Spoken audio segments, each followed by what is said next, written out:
आज के शो में सैलाब महंगाई पर असरात ढाने लगा। अशय खुर्दोनोश की कीमतें आसमान पर पहुंच गईं।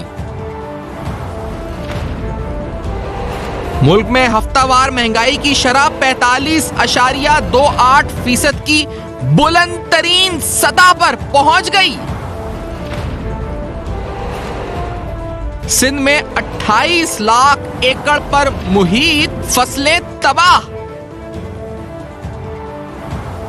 पाक भारत तिजारत की तजवीज क्या महंगाई का तोड़।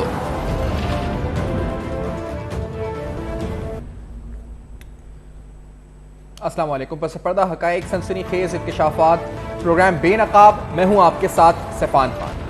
नाज़रीन, महंगाई में मुसलसल इजाफा हो रहा है। अभी तक जितने जो मईशत को समझते हैं लोग और जो लोग ख़ास तौर पे सप्लाई चेन यानी अशया खुर्दोनोश जिस तरह से सप्लाई होती हैं यहाँ पर उससे वाबस्ता हैं, अजनास की कीमतों के उतार चढ़ाव को आलमी मार्केट में समझते हैं, उनकी जानिब से कहा जा रहा है कि अभी सैलाब का कंप्लीट इम्पैक्ट आया ही नहीं है। ये सिर्फ इनिशियल स्टेजेस हैं। यानी महंगाई की शरह अगर 27% पे पहुंच गई है महाना अगस्त की, तो ये सिर्फ इनिशियल इंपैक्ट है। अभी महंगाई का असर यानी जो सैलाब का असर महंगाई पर पड़ना है वो मुकम्मल तरीके से नहीं पड़ा। अभी अगर आप महंगाई देख रहे हैं तो इसकी वजह पेट्रोलियम मसनूआत और बिजली की कीमतों में इजाफे की है। एक अंदाजे के मुताबिक या आपकी जो CPI इंडेक्स है उसमें जो स्टैटिस्टिक्स है उसके मुताबिक हर पाकिस्तानी इस पर तकरीबन अपनी जो आमदन है उसका 1/3 हिस्सा खाने पीने की अशिया पे खर्च करता है और उसका तकरीबन 23% हिस्सा यूटिलिटीज और रेंटल पे खर्च करता है। यानी उसके घर के अखराजात और जो यूटिलिटीज होती हैं इस पर खर्च किया जाता है। इस परसेंटेज में मुसलसल एक इजाफा होता हुआ नजर आ रहा है। खासतौर पे सैलाब जिनके बाद तकरीबन सुबह सिंध में एक अंदाजे के मुताबिक PDMA के 28 लाख एकड़ पर मुहित फसलें तबाह हो चुकी हैं।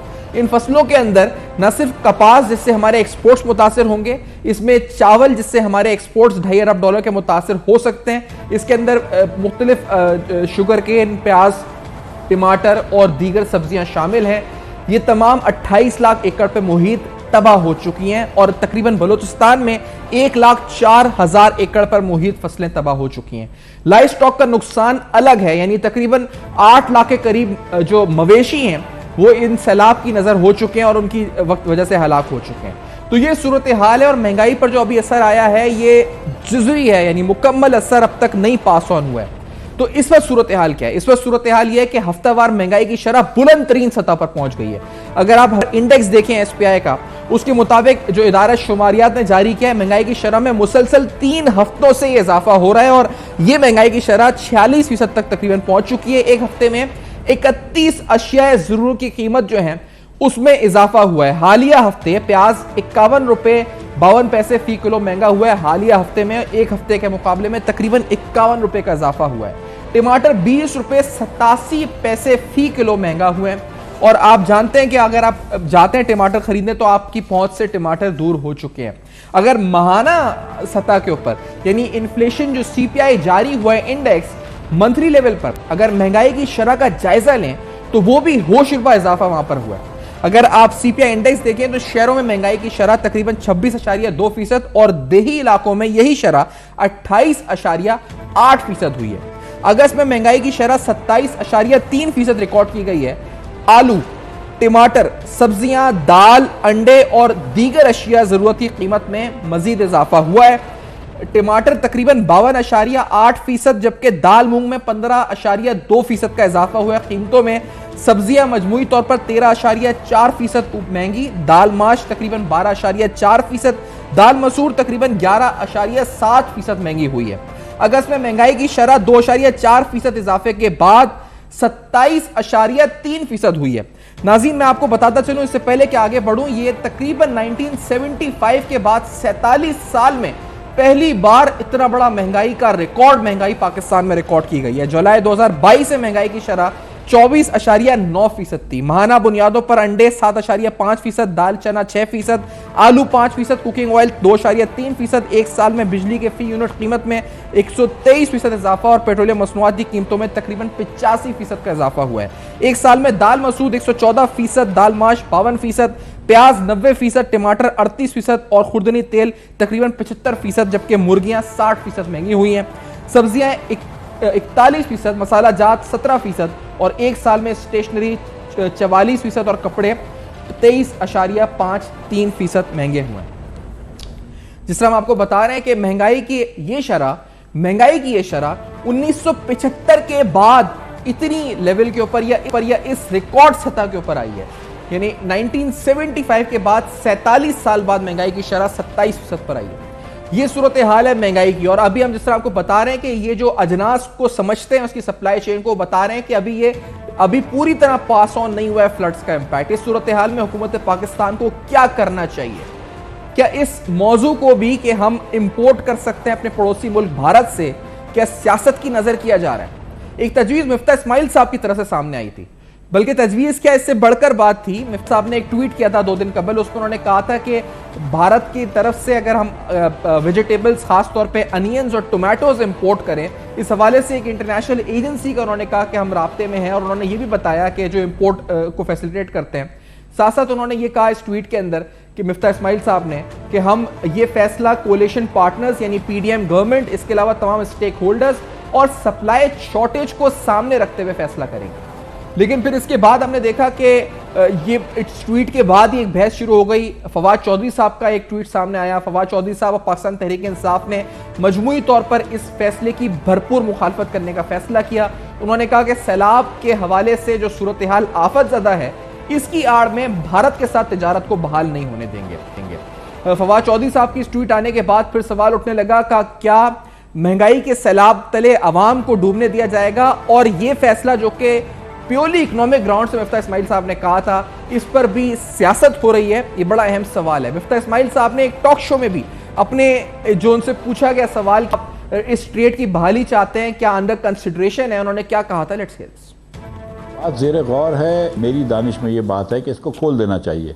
अब हुकूमत फैसला फरमाएगी, जो भी फैसला करेगी, लेकिन मेरे ख्याल से इस वक्त हिंदुस्तान से भी टमाटर और प्याज अगर लेने तो ले लेना चाहिए, क्योंकि यहाँ पे कीमतें बहुत बढ़ गई हैं। लेकिन मैं एक बात बता दूं कि कोई फूड सिक्योरिटी का इशू नहीं है। मैं प्राइम मिनिस्टर से ही बात करूँगा, जो मैंने कॉमर्स मिनिस्टर से बात की है, मैंने दीगर और वज़राओं से बात की है। हम एक कंसेंसस इवॉल्व कर रहे हैं, सिक्योरिटी वालों से बात करेंगे। इस तरह नहीं मतलब कि एक आध दिन मालूम करना पड़ेगा। हमें इंटरनेशनल एजेंसीज़ ने कहा है कि इसको आप खोल दें, हम वहाँ से लेकर आना चाहते हैं। तो मैंने कहा मिफ्ता इस्माइल साहब की तरफ से ये बयान सामने आया, उनकी एक ट्वीट सामने आई, लेकिन इस पर मौजू पर भी हमने देखा कि सियासत हो रही है। इस तरफ महंगाई का पूरा इम्पैक्ट यानी सैलाब का पूरा इम्पैक्ट महंगाई पर नहीं आया है, लेकिन ये सूरत हाल जो मुसलसल बिगड़ रही है और हफ्तावार महंगाई की शरह मुसलसल 3 हफ्ते से मुसलसल उसमें इजाफा हो रहा है और अब इसका इम्पैक्ट आना है, तो महंगाई कहाँ जाएगी, ये हमें बहुत से अहम फैसले करने पड़ेंगे। फॉरेन मिनिस्ट्री की तरफ से इसको डिनाई किया गया कि अभी कोई भी ऐसी तजवीज़ अंडर कंसिडरेशन नहीं। इसी तरह वजीर आजम वजारत इत्तलात की तरफ से भी इसको डिनाई किया गया। बिलावल भुट्टो जरदारी साहब जो फॉरेन मिनिस्टर हैं, उनसे जब सवाल पूछा गया उनकी तरफ से क्या कहा गया स्पेसिफिकली इस टॉपिक के ऊपर, let's hear this also. We heard some policy perspective because crops are destroyed, no onions, no tomatoes, no potatoes. Is there a serious proposal to allow import from India of the edible that are urgently needed? सबसे पहले मैं आपका जो भारत के बारे में सवाल था, इस वक्त जैसे आपने खुद कहा दूसरे सवाल में कि हमारा फोकस तो रिलीफ और रेस्क्यू पे है। जो आप ज़राअत की बात कर रहे हो, जो आप मईशत की बात कर रहे हो, ये बाद के सवालात है और उनका जवाब जब हम पूरा सिचुएशन का जायज़ा लेंगे तब हम दे सकते हैं। इस वक्त तक हुकूमत ये बिल्कुल हमारा ये सोच नहीं है, ये ना ही हमने ये फैसला लिया है भारत के हवाले से। महंगाई 47 साल की बुलंद तरीन सतह पर पहुंच चुकी है। 1975 के बाद महंगाई की शरह 27% पर आ चुकी है। अशय खुर्दनोश की कीमतें आसमान पर हैं, फसलें तबाह हो चुकी हैं, तकरीबन 28 लाख एकड़। क्या हुकूमत पाकिस्तान कोई अहम फैसला कर सकती है? क्या करना चाहिए? पाकिस्तान तहरीक इंसाफ इस मौजू पर जो सियासत कर रही है उस पर भी मुफस्सल गुफ्तगू इस मुख्तसर से ब्रेक के बाद हमारे साथ रही।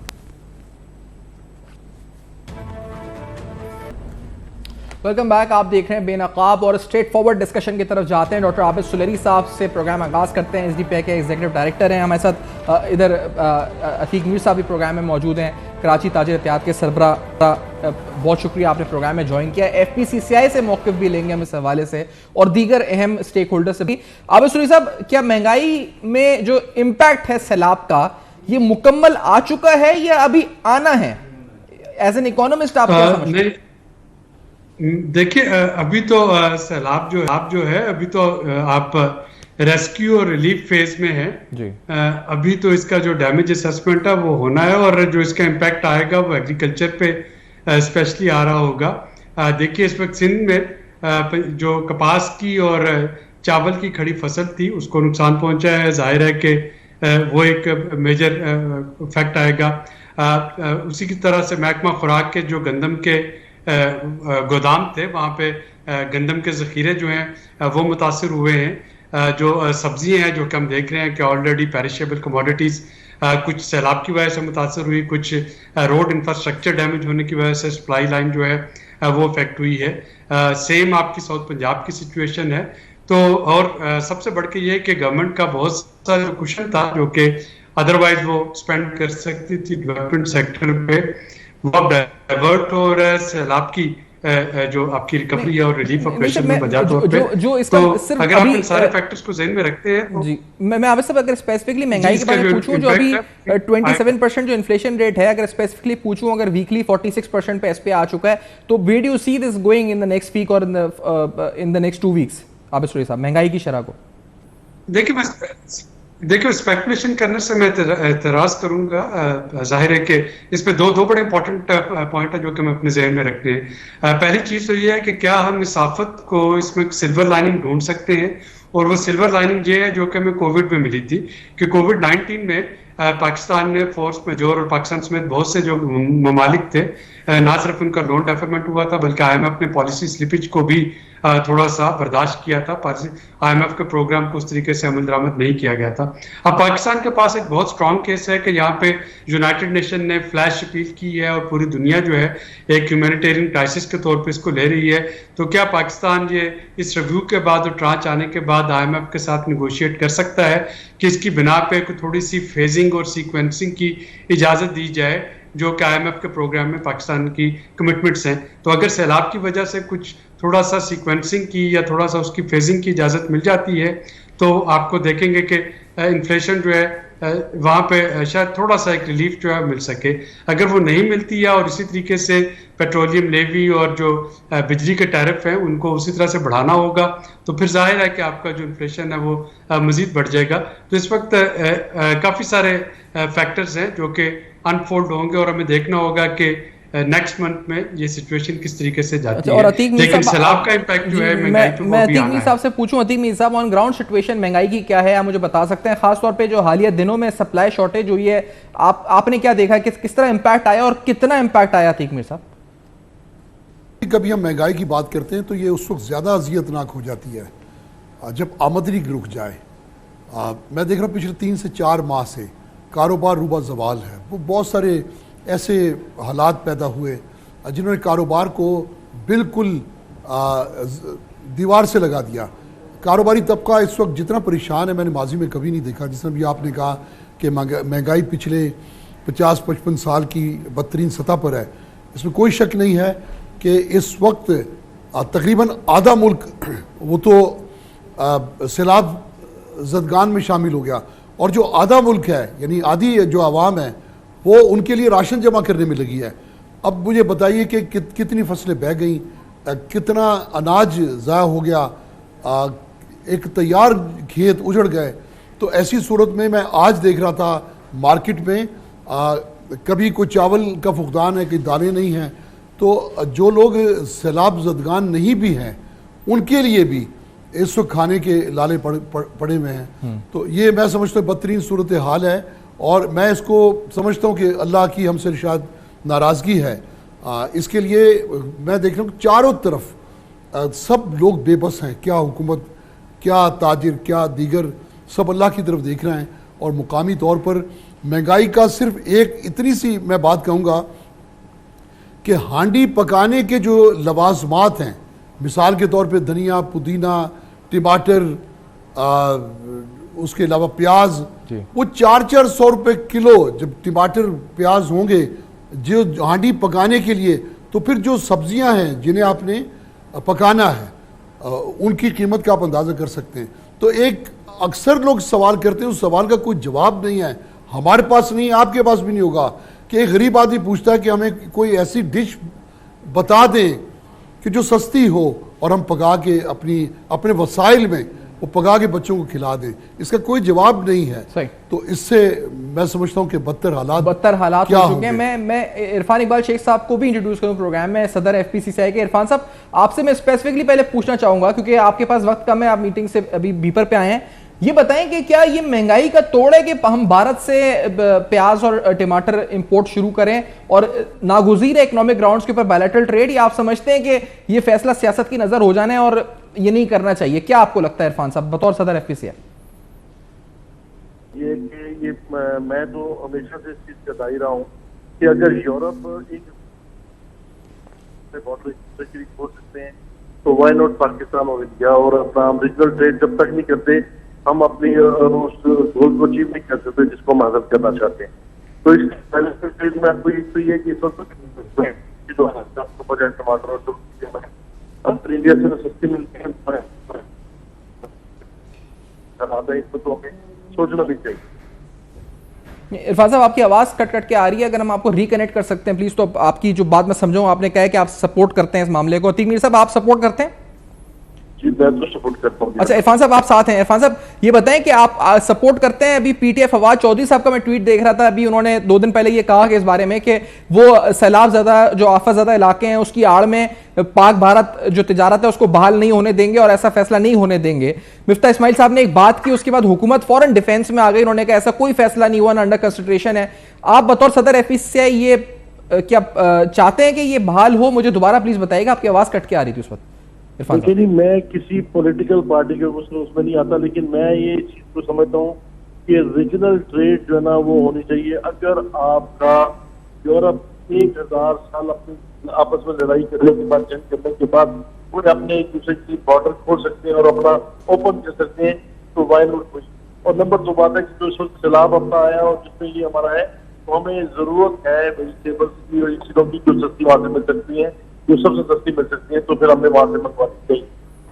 ठीक है, मंगवानी चाहिए। लेकिन इरफान साहब ये बताएं कि इसके बाद आप जिस तरह कह रहे हैं सियासत से आपका नहीं है ताल्लुक, हम जानते नहीं है, लेकिन ये मामला सियासी हो चुका है, कितना नुकसान हो रहा है ऐसी चीजों को हम सियासी बना चुके हैं। हमने सैलाब को सियासी बना दिया, IMF को सियासी बना दिया, मईशत पूरी सियासत में नजर कर दी। अब ये मामला है, शुरू नहीं हुआ, इस पे पहले सियासत हो रही है। आप समझते हैं ये कितना नुकसान मईशत को और मुल्क को और आपकी सनत को पहुंचा है इस पूरी सूरत हाल से, और आम आदमी को? मेरे ख्याल में देखिए जितना सैलाब ने तबाहकारी मचाई है, बड़ी किस्म की शॉर्टेज है, तो मैं तो समझता हूँ कि इसको फौरी तौर पर खोलना चाहिए, वेजिटेबल द्वारा गाड़ी हमें मंगवानी चाहिए। इस पर कोई किसी किस्म का हमें नहीं सोचना चाहिए, क्योंकि इसकी जरूरत है और जरूरत की वजह से इसको भी नहीं रोकना चाहिए। तो आबिद सुलरी साहब, आप सब समझते हैं इकोनॉमिक ग्राउंड्स के ऊपर बायलैटरल ट्रेड FPCCI कह रहा होना चाहिए, क्या ये महंगाई का तोड़ है या फिर आप समझते हैं कि ये नहीं होना चाहिए फैसला? सुलरी साहब, देखिए, इस वक्त हमें थोड़ा सा बाकी दुनिया को देखना है। चाइना और ताइवान को देख लीजिए, उन दोनों के दरमियान दुश्मनी है। चाइना ताइवान को नहीं मानता, लेकिन उनके दरमियान ट्रेड चल रही है। चाइना और भारत को देख लीजिए, उनके दरमियान सरहदी तनाज़ात हैं और वो वायलेंट तनाज़ात हैं, उसके बावजूद उनकी ट्रेड जो है बायलैटरल वो $100 बिलियन से ऊपर है। हमें इस वक्त ये देखना है कि क्या अवाम अफोर्ड कर सकती है और क्या अफोर्ड नहीं कर सकती, और अगर इम्पोर्ट करके पेरिशेबल कमोडिटी स्पेशली वागा के रास्ते अगर इंपोर्ट हो सकती हैं और उसके बाद आप उसकी सप्लाई चेन बहाल कर सकते हैं और होल्डर्स पे थोड़ा सा प्रेशर डाल सकते हैं, तो मेरा नहीं ख्याल कि इसमें कोई मज़ायका है कि हम इसको ना करें। लेकिन ऑब्वियसली दूसरी तरफ एक जो सेंसिटिविटी है वो बहरहाल अपनी जगह मौजूद रहती है जब हम इंडिया के साथ कुछ तजारत की बात करते हैं या किसी और चीज़ की बात करते हैं। तो बट इस पर कंसेंसस होना चाहिए और हमें अपने आप से क्वेश्चन करना चाहिए, यानी अपनी जो हमारी पॉलिटिकल पोजीशन है इंडिया के साथ, जो हम समझते हैं कि मकबूजा कश्मीर पे उसका जो जुल्म तशद्दुद है और जो आर्टिकल 370 उसने नाजायज तौर पर रिवोक किया, वो पोजीशन बिल्कुल बरकरार रहनी चाहिए। उस पर प्रेशर जो है वो जो पाकिस्तान की पोजीशन है कि अक़वाम मुत्तहिदा की करारदादों के मुताबिक रहे, वो भी बरकरार रहना चाहिए। लेकिन अगर ट्रेड हो सकती है तो ट्रेड होनी चाहिए। सही है, लेकिन आपको लगता है कि ये जो मौजूदा पोलराइज सियासी माशरा है इसमें ये हो सकेगा, और अगर ये नहीं होता तो इसका नुकसान क्या ही बताएगा? खासतौर पे अभी जिस तरह ये बता रहे थे, अतीक मीर साहब बयान कर रहे थे, और ये हकीकी सूरत हाल है कि एक हांडी बनाने के लिए जो अशिया आपको बुनियादी चाहिए वो 400-400 रुपए किलो हो चुकी हैं। क्या भारत से मंगाने से ये सस्ता हो जाएगा और ना मंगाने से ये और बढ़ेगा? क्या आपको लगता है सुलारी साहब? देखिए, सस्ता तो जरूर हो जाएगा। अच्छा। असल में पाकिस्तान में हम लूज लूज सिचुएशन पे हैं, और उसमें होता यह है कि हम, जैसा आपने अपने इंट्रो में भी कहा, कि पॉलिटिसाइज कर देते हैं इश्यूज को। कोई भी जमात हो, जब वो हुकूमत में होती है तो उसका वही मौक़िफ़ होता है जो तमाम जमातों का हुकूमत में मौक़िफ़ होता है, और जब वो अपोजिशन में आती हैं तो उनका वही मौक़िफ़ होता है जो उनसे पहले अपोजिशन का होता है। तो ये कंसिस्टेंसी रही है। तो जाहिर है कि अपोजिशन उसको, अगर हुकूमत जो है वो इंडिया की तरफ तजारत करना चाहेगी, अपोजिशन का हक है, वो उस पर अपोजिशन करेगी। लेकिन ये एक लूज लूज सिचुएशन होगी जिसका कि डायरेक्ट इम्पैक्ट जो है वो सार्फिन पे पड़ेगा।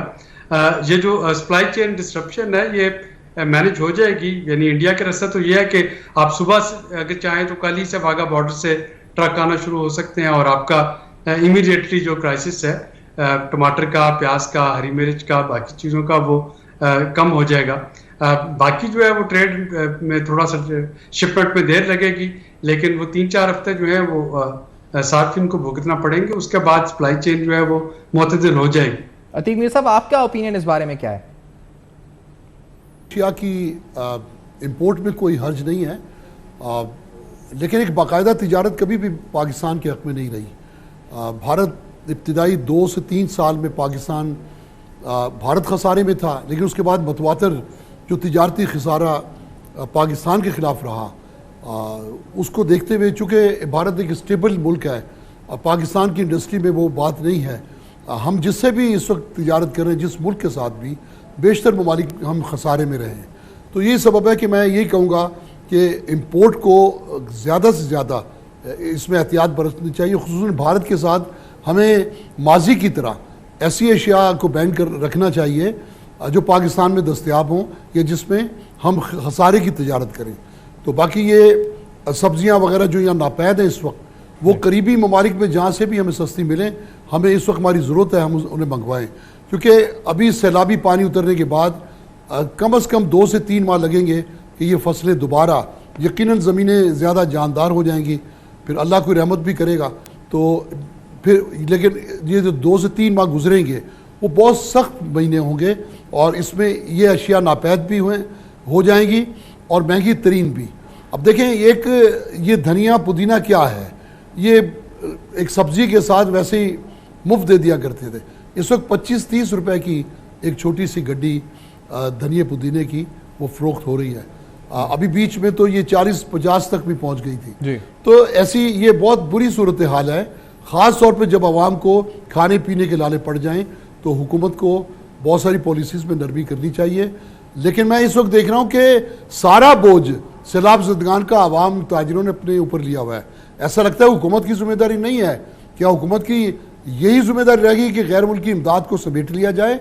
ये मैं समझता हूँ कि इस वक्त इस रवैये को अवाम को याद रखना है। ये इंतहाई जालिमाना बात है। इस वक्त देखें, सैलाब ज़दगान तक नुमाइश के तौर पे पहुंचा जा रहा है। ये इतनी बड़ी, सिंध को देख लें, एक कराची को शायद अल्लाह पाक ने इसलिए बचा लिया कि कराची अंदरून सिंध जो लोग मुतासरीन हैं, ये लोग उनकी मदद कर सकें। आज हर गली में, हर सड़क पे आपको इमदादी कैंप नजर आएंगे। ये कराची की शान है कि अब सिंधी भाइयों के लिए जिस तरह कराची में राशन जमा हो रहा है, जिस तरह चंदे हो रहे हैं। बेशक सर, एक ब्रेक की तरफ बढ़ना है अतीक मीर साहब। इस ब्रेक के बाद नाज़रीन वापस आते हैं। कुछ सवालात महंगाई के हवाले से ही, कुछ ऐसे बॉटलनेक्स हैं जो आइडेंटिफाई हमने किए हैं। यानी महंगाई आलमी सतह पर कहा गया कि बढ़ रही है कीमतें, लेकिन कुछ चीज़ें ऐसी हैं जो आलमी सतह पर कम हुई हैं, लेकिन उसके बावजूद उनकी कीमतें यहाँ पर कम नहीं हुई। वो कौन सी अशियाँ हैं उस पर बात भी करेंगे। आबिद सुरी साहब का शुक्रिया अदा करेंगे इस नोट पर, और वापस आते हैं इस ब्रेक के बाद। Welcome back. आप देख रहे हैं बेनकाब। महंगाई तारीख की पाकिस्तानी तारीख में 1975 के बाद इतनी बुलंद तरीन सतह पर पहुंची है। 47 साल आप समझ सकते हैं, ये 47 साल बाद इस लेवल पे महंगाई आ चुकी है। हफ्तावार शरह 3 हफ्ते से मुसलसल इसमें इजाफा हो रहा है। अभी SDPI से आबिद सुलेरी साहब फरमा रहे थे कि ये इम्पैक्ट तो अभी आना है। हमारे साथ अतीक मीर साहब भी कराची ताजर इत्तेहाद के मौजूद थे, हैं हमारे साथ मौजूद, और FPCCI के सदर भी प्रोग्राम में साथ मौजूद। मैं बिलाल कियानी साहब को इंट्रोड्यूस कर रहा हूँ, नून लीग के सीनियर रहनुमा हैं, coordinator prime minister on economy. Bilal साहब, बहुत शुक्रिया आपने प्रोग्राम में ज्वाइन किया। मुझे फरमाइएगा कि आपने मुफ्ता इस्माइल साहब ने कहा जी अंडर कंसिडरेशन, या फिर उन्होंने कुछ भारत के हवाले से बात की, ट्वीट की, उन्होंने कहा फैसला होगा तमाम पार्टीज और स्टेक होल्डर्स से मुशावरत और सप्लाई शॉर्टेज देखने के बाद। एक एजेंसी, इंटरनेशनल एजेंसीज भी राब्ता कर रही हैं इस सिलसिले में। लेकिन PTI ने पहले ही एक ट्वीट उन्होंने कर दी, फवाद चौधरी साहब ने, उन्होंने कहा कि जो सैलाब की आड़ में भारत और पाकिस्तान की ट्रेड को बहाल नहीं होने देंगे। तो इस पर पहले ही सियासत शुरू हो गई है। क्या ये मामला भी सियासत की नजर हो गया है, बिलाल कियानी साहब? जी, बिस्मिल्लाहिर्रहमानिर्रहीम। सफ़ान साहब, thank you for having me on your show. देखिए, यकीनन इस वक्त एक्स्ट्रॉर्डनरी हालात हैं जी। एक्स्ट्रॉर्डनरी इन द सेंस के आपके सामने जो बिजनेस एज यूजुअल है या आमतौर पे जो हालात मुल्क में महीना पहले थे वो बिल्कुल नहीं है। और इस वक्त सारे की सारी जो जोर है और सारे के सारे जो हमारी एफर्ट्स हैं और एनर्जीज हैं वो इस चीज़ पे लग रही हैं कि किस तरह सैलाब ज़दगान को फौरी रिलीफ पहुंचाया जाए और साथ ही साथ रिहैबिलिटेशन के लिए डैमेज असेसमेंट की जाए और उसका काम शुरू किया जाए। और जिस तरह कि आपने कहा कि हमारी क्रॉप्स और हमारी खाने की अशिया बहुत बुरी तरह, उसकी सप्लाई, उसकी यहाँ पे अवेलेबिलिटी बहुत बुरी तरह मुतासिर हुई है और उसका भी साथ साथ हमें मॉनिटर करना पड़ रहा है। बाहर से अरेंज करने का सिलसिला जारी है। आज सुबह टर्की का एक वफ्द आया हुआ था, वजीर आजम साहब से मिला, आज पूरा दिन उन्होंने गुजारा। प्रेसिडेंट अर्दोगान ने अपने 2 सीनियर मिनिस्टर्स यहाँ पे भेजे, उनका पूरा वक्त हम उनके साथ मौजूद थे। उनने सामान भी भेजा है, कोई 11 जहाज आ गए, 2 ट्रेन आ गई, उनमें मैंने सुना था आज के प्याज भी आ रहे हैं। इसी तरह दीगर और ममालिक से भी खाने की अशिया की इंपोर्ट्स का सिलसिला जारी है।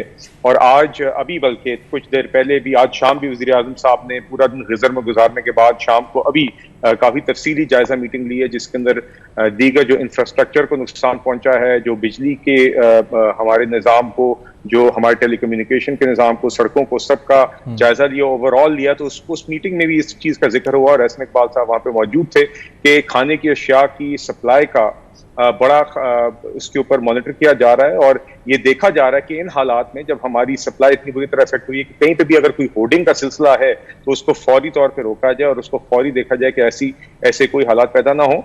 तो जी, मैक्सिमम जो पॉसिबल किया जा सकता है वो किया जा रहा है। और जहां तक आपके सवाल का ताल्लुक है, देखिए, एट द मोमेंट मैं आपसे इतना ही कहूंगा जी कि हुकूमत की जो स्टेटेड पॉलिसी है ऑन इंडिया, वो अभी तक उसमें कोई तब्दीली नहीं है। यकीनन सब चाहते हैं कि हम अपने नेबर्स के साथ तजारत करें, मगर उसके साथ बाकी और चीजें भी जुड़ी हैं। आर्टिकल 360 का मामला भी है, तो इसके ऊपर कोई भी ऐसी चीज होगी तो ये संजीदगी के साथ बाकी चीजों को देख के होगी। इसलिए एट द मोमेंट जी there is no change in the stated policy. बाकी हुकूमत जो रिलीफ एफर्ट्स हैं और जो खाने की अशिया की डोमेस्टिक डिमांड पूरी करने के लिए जो भी इकदाम उठाने हैं वो उठाएगी जी, उठा रही है। अच्छा बिलाल साहब, ये बताएं कि बहुत सी चीजों को तो हमने देखा है कि इम्पैक्ट आया है, आलमी सतह पर कीमतें बढ़ती हैं तो भी आता है इम्पैक्ट। जैसे खुदरी तेल है, उसकी कीमतें बढ़ी थी, इम्पैक्ट आया था। लेकिन खुदरी तेल की कीमतें कम हुई जब $1800 से $1050 पर आ गई अगस्त 2022 में, तो उसका जो रिफ्लेक्शन आना चाहिए था वो 3-4% आया लोकल मार्केट में। मेरे इल्म है कि आपकी जो नेशनल प्राइस कंट्रोल कमेटी है उन्होंने भी नोटिस लिया इन तमाम चीज़ों का, लेकिन अमली तौर पर इस सिलसिले में क्या हो रहा है? क्या मिनिस्ट्री ऑफ प्लानिंग कुछ कर रही है, मिनिस्ट्री ऑफ फाइनेंस कुछ कर रही है, आप लोग इश्तराक से कुछ कर रहे हैं, प्रोविंशियल गवर्नमेंट्स ऑन बोर्ड है या नहीं है? क्योंकि ऐसी बहुत सी चीज़ें जो होल्डर्स बढ़ा रहे हैं, जो माफिया बढ़ा रही है, जो मुनाफाखोर माफिया बैठी है वो कर रही है। जी, अभी देखिए, सूबों के साथ भी कोऑर्डिनेशन चल रही है। अभी जो वज़ीर आज़म साहब ने जो मीटिंग चेयर की उसके अंदर तकरीबन सारे सूबों की नुमाइंदगी थी। ज़्यादातर सूबों के चीफ सेक्रेटरी मौजूद थे, बल्कि वो भी अप्रीशिएट कर रहे थे कि किस तरह वफाकी इदारों ने, किस तरह पावर मिनिस्ट्री ने, किस तरह NHA ने, किस तरह PTA ने ये हमारी जो सड़कें हैं, जो हमारे बिजली के ग्रिड्स हैं और जो हमारे मोबाइल टावर्स हैं, इसी तरह ऑप्टिक फाइबर केबल्स हैं, इन सबको बहाल करने में कितना अच्छे तरीके से सूबों के साथ कोऑर्डिनेट करके इफेक्टिवली ये चीज़ें एड्रेस की हैं। मिसाल के तौर पे कल तक, अब हमें रिपोर्ट मिली आज रात, और कल 2 ग्रिड्स ऑनलाइन हो जाएंगे, तो बलूचिस्तान में मुकम्मल बिजली कल दोपहर 12 बजे तक बहाल हो जाएगी। तो खाने के हवाले से भी, अशिया के हवाले से भी बिल्कुल कोऑर्डिनेशन चल रही है, वफाकी और सूबाई हुकूमत की सतह पे भी, और जो एनडीए में जो नेशनल डिजास्टर मैनेजमेंट एजेंसी और जो प्रोविंशियल डिजास्टर मैनेजमेंट एजेंसीज हैं उनकी सतह पे भी चल रही है। तो जी इसमें कोई अभाव नहीं होना चाहिए जी, कि बिल्कुल मुस्तकिल तौर पे हर किसी को जिसके साथ भी कोऑर्डिनेशन रिक्वायर्ड है वो हो रही है जी। और जहां तक आपने तेल की बात की, देखिए आई डोंट नो आपका सवाल तेल के हवाले से क्या था, अगर आप दोहरा दें तो मैं उसको सही तरीके से जवाब दे सकूं। खुर्दनी तेल की कीमतें आलमी मार्केट में कम हुई हैं, बढ़ी थी तो उसका इंपैक्ट तो आ रहा था, कम हुई हैं तो वो इंपैक्ट रिफ्लेक्ट उस तरह नहीं हुआ। जैसे 1800 से अगर 1050 पर आ गई, 1050 पर इंटरनेशनल मार्केट में फी टन, तो यहां पर 3-4 रुपए फी किलो कम हुई हैं। तो ये आप लोगों ने नोटिस तो लिया इसका, लेकिन अमली तौर पर कब कम होना शुरू होंगी, कब इसके समरात इंटरनेशनल मार्केट में कमी के आम आदमी तक पहुंचेंगे? जी आप सही कह रहे हैं जी। देखिए हुकूमत ने तो इसके अंदर कोई ऐसा कुछ नहीं कमाती ना जी, जो कॉस्ट होती है वही उसी पे होता है। तो कोशिश यही है कि सप्लाई और डिमांड का मामला है जी, तो टू इंश्योर के अगर नफ सप्लाई होगी मार्केट में तो इंशाल्लाह ये चीज नहीं होगी। मगर जिस तरह कि मैंने कहा, इस चीज पे नजर रखी जा रही है कि कोई भी अगर कहीं पे भी इस तरह की होर्डिंग हो रही है या कार्टलाइजेशन हो रही है तो उसको फौरी एड्रेस किया जाएगा जी, या बलीन तरजीह वज़ीर आज़म। सही। और अतीक मीर साहब आप भी बताइएगा, बिलाल साहब भी साथ हैं, अतीक मीर साहब ये बताइएगा कि कराची ताजिर इत्तेहाद के सरबराह के तौर पर यहाँ पर आपको लगता है कि सैलाब की आड़ में भी बहुत से मुनाफाखोर एक्टिव हो गए, माफियाज एक्टिव हो गई हैं जो अशिया खुर्दनोश की कीमतों को अस खुद बढ़ा रहे हैं, ये बहाना बना के सैलाब है और सप्लाई डिस्टॉर्शन हो चुकी है, ऐसा हो रहा है यहाँ पर? और क्या आप सूबाई हुकूमत से राब्ते में हैं इस सिलसिले में, अतीक मीर साहब? देखिए, ये इसी कौम में ऐसे लोगों की अब एक वाज़ेह तादाद नज़र आती है। किसी ने भी हाल ही में ये बात कही कि अगर ये अफवाह फैल जाए कि कल बहुत बड़ी तादाद में लोग मर जाएंगे तो कफन नापैद हो जाएंगे, कफन की कीमत बढ़ जाएगी। ये इतने जालिम, इतने सख्त दिल हैं जो नहीं जानते कि मरना है, इन्हें नहीं पता कि इनका भी हिसाब होना है। और दुख होता है कि ऐसे लोगों पर कोई भी हुकूमती कदगन नहीं है, कोई इनकी पकड़ नहीं है। अल्लाह ही पकड़े तो पकड़े, इसमें कोई शक नहीं। इससे बढ़ के और क्या ड्रॉबैक होगा कि जब यहाँ से इमदादी सामान उन मुतासरीन के लिए रवाना होते हैं, ट्रक रास्ते में लुट जाते हैं, गोडाउन्स में चोरी होते हैं। वहाँ एक पैरेलल एक कारोबार शुरू हो गया कि उन गोदामों में से माल उठा के जो मुतासरीन के लिए भेजा जाता है वो आगे बाजारों में बिकना शुरू हो जाता है। तो ये बड़ा एक मैं समझता हूँ दुख भरा पहलू है, क्योंकि पाकिस्तान में इससे बड़ा डिजास्टर मैं समझता हूँ शायद ही, हालांकि जल्जिला भी आया, कोरोना के मरहले से भी हम गुजरे, लेकिन ये जो सूरत हाल है इसको कोई महसूस करे तो शायद वो सो भी ना सके कि कितना बड़ा डिजास्टर है, जिसमें एक कसीर आबादी आज भी पानी में पड़ी है। तो इसमें इस तरह की बात सोचना यकीनन ये इंतहाई जुल्म की बात है। इसमें अब मैं देख रहा हूँ कि इसमें सूबाई हुकूमत और आप लोग मिलकर कोई इश्तराक, कोई आपकी बात हुई है? सूबाई हुकूमत एक्टिव है नहीं है, या फिर ये मुनाफाखोरों को खुली आज़ादी है जो कर रहे हैं? मीर साहब कहीं नजर नहीं आ रही है सूबाई हुकूमत। और देखें, जब बुरान आता है पूरी कौम की आजमाइश होती है, हुकूमतों की भी आजमाइश है, ताजिरों की भी, अवाम की भी। लेकिन इसमें मैं खुश हूँ इस बात पे कि मैं ताजिरों को देख रहा हूँ कि वो दर्दमंदी के साथ वो अपना काम कर रहे हैं। जिस तरह ट्रक लोड हो रहे हैं, जिस तरह बाज़ारों से गल्ला ख़रीदा जा रहा है, जिस तरह आवाम में मैं जज्बा देख रहा हूँ कि वो जिस तरह ये सिंध के मुतासरीन के लिए जिस तरह सरगर्म है, इस तरह काश सिंध हुकूमत भी हो जाती तो क्या बुरा था। लेकिन ये तो उन लोगों को सोचना चाहिए कि जिनके ताउन से ये हुकूमत ये बनी और ये लोग बैठे हैं। तो मैं समझता हूँ कि ये इससे बुरा वक्त शायद ही कोई होगा। अच्छा, आपको लगता है एक्टिव नहीं है? मैं बिलाल साहब आपसे लास्टली पूछना चाहूंगा, क्योंकि ये बड़ी अहम बात है कि डेट रिलीफ के हवाले से G20 मुमालिक से या दीगर मुमालिक से बताइएगा, मिनिस्ट्री ऑफ फाइनेंस के लेवल के ऊपर क्या कोऑर्डिनेशन हो रही है, हुकूमत की लेवल पे क्या हो रही है, IMF से क्या मामला तय पा रहे हैं, क्या हम अपने स्ट्रक्चरल कंडीशंस को रीस्ट्रक्चर कर सकते हैं, रिलैक्स कर सकते हैं, या रैपिड फाइनेंसिंग इंस्ट्रूमेंट हो, या फिर इसके अलावा नेशनल डिजास्टर विंडो जो उनकी है उसको यूटिलाइज करने के लिए आप लोग अभी असेसमेंट करेंगे डैमेजेस की, फिर सोचेंगे, या कोई हिकमत अमली तय पा चुके हैं आप लोग इस हवाले से? देखिए, इसमें भी आपने बड़ा अच्छा पॉइंट रेज किया और एक ओवरऑल इकोनॉमिक जायजा लिया जा रहा है जी। देखिए, इन टर्म्स ऑफ हमारी फंडिंग रिक्वायरमेंट क्या होनी है। एक तो मौजूदा आप जिस तरह जानते हैं 25,000 रुपए फी फैमिली दिए जा रहे हैं बिस्प के थ्रू, जो माहाना जो आपके अखराजात होते हैं उसमें मदद के लिए। इसके अलावा फिर रिहेबिलिटेशन के फेज के अंदर भी ये भी असेसमेंट हो रही है किस तरह हम उन लोगों को, अपनी पाकिस्तानी भाइयों को, बहनों को, बुजुर्गों को मदद कर सकेंगे उनके घर बनाने में, जिनकी क्रॉप्स का डैमेज हुआ है, जिनका लाइफ स्टॉक डैमेज हुआ है। तो ये फंडिंग रिक्वायरमेंट्स, इसके अलावा जो हमने इंफ्रास्ट्रक्चर अपना जो हमारा डैमेज है सड़कों का, उन सबको रीबिल्ड करने का, ये सारी इसकी असेसमेंट भी हो रही है। साथ साथ उसकी फंडिंग हम कहां से अपने मौजूदा बजट में से किस तरह रीएलोकेट कर सकते हैं, या बाहर से हमें क्या इसके में लोन्स की मद में या ग्रांट्स की मद में या व्हाटएवर इट इज, वो हम उसका पूरा जायजा ले रहे हैं। मगर जो आपका सवाल है, देखिए मेरा एक ख्याल है और इसके ऊपर अभी मैं कबल अज़ वक्त कोई बात नहीं करना चाहूंगा, मगर यकीनन हालात मुल्क में बदल गए हैं और IMF के साथ डिस्कशन भी इस हवाले से बदलेगी। रैपिड फाइनेंसिंग इंस्ट्रूमेंट की भी एक ऑप्शन जरूर मौजूद है। एक कोविड के दिनों में भी गवर्नमेंट ने इसको किया था इस्तेमाल। इसके अंदर हम देखना होगा मौजूदा प्रोग्राम है उसके साथ उसकी क्या टेक्निकलिटीज है, मगर मैं इस टाइम पे इसलिए इस पर ज्यादा बात नहीं करना चाहूंगा क्योंकि ये पहले अगर इस पर कोई बातचीत हुकूमत पाकिस्तान और IMF के बीच में ऑफिशियल सतह पे कोई होती है तो उसके बाद ही मुनासिब होगा किस तरह। और बायलैटरल लोन के हवाले से कुछ हुए, रिलैक्सेशन हुई है कोई?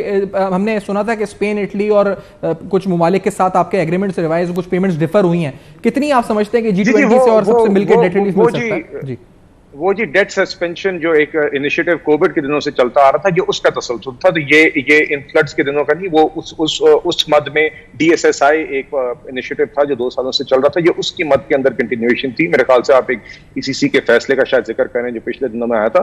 जो आप अब बात कर रहे हैं, ये ओवरऑल जो हम इकोनॉमिक जायजा ले रहे हैं अपनी सारी पूरे इकोनॉमिक फ्रेमवर्क का, अपने बजट समेत और अपनी जो हमारी डेट रिपेमेंट है उसका एक ओवरऑल अभी जायजा लिया जा रहा है। तो मैं कबल अज़ वक्त कोई बात नहीं करना चाहूंगा, मगर यकीनन इसके ऊपर काम जारी। बहुत शुक्रिया बिलाल कानी साहब ने प्रोग्राम में ज्वाइन किया, और अतीक मीर साहब आप सभी के सदरी प्रोग्राम में साथ रहे। अहम तरीन मामला जो कि माशी हैं लेकिन इनका इंपैक्ट आपकी जिंदगियों पर पड़ रहा है, महंगाई बढ़ रही है, हुकूमत क्या सोच रही है, क्या ऑप्शंस पॉलिसी हैं, ये सारे हमने डिस्कस किया। फीडबैक फेसबुक, ईमेल और ट्विटर पर जरूर दीजिएगा। देखते रहेगा अब तक, अपना बहुत ख्याल रखिए।